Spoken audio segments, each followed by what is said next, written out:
There are racing cars, and there are racing cars, and this is one like you've never seen before. The Nissan DeltaWing is a radical new car that could change the face of motor racing forever. The car will reach a top speed of 300 kilometres an hour, yet that comes from just a 1.6 litre engine. This is a very significant step for the industry. Basically, we're going to be competing at the same speed as the Premier status cars, but we're going to be doing it on half the fuel. And we've done that by halving the weight and halving the aerodynamic drag, whilst also being able to therefore halve the power.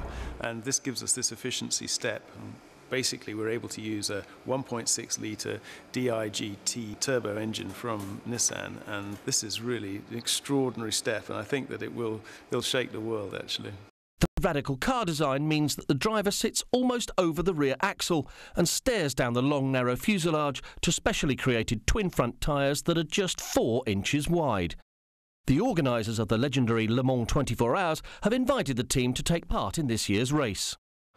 Le Mans is the greatest challenge in motorsport. It's an endurance event over 24 hours.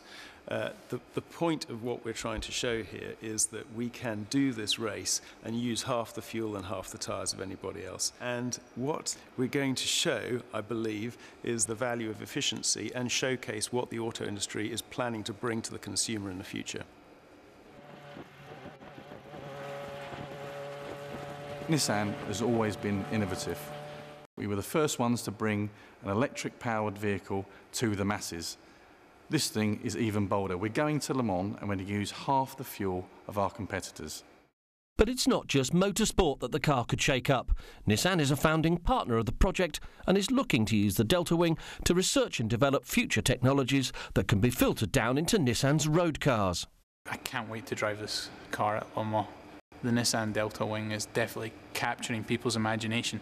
I think the thing that really got me was I went for dinner with my friends the day after I'd driven it, and I showed them some pictures, and all the guys are like, wow, that's really nice. And I showed it to my friend's 8-year-old son, and he was just blown away by it. He's like, wow, what is that? And he just wants to see it in the flesh. And that for me is fantastic for the future of our sport, that people can engage with something like that. Kids love it, and yeah, just can't wait to get it out there and show it off to the crowds in France.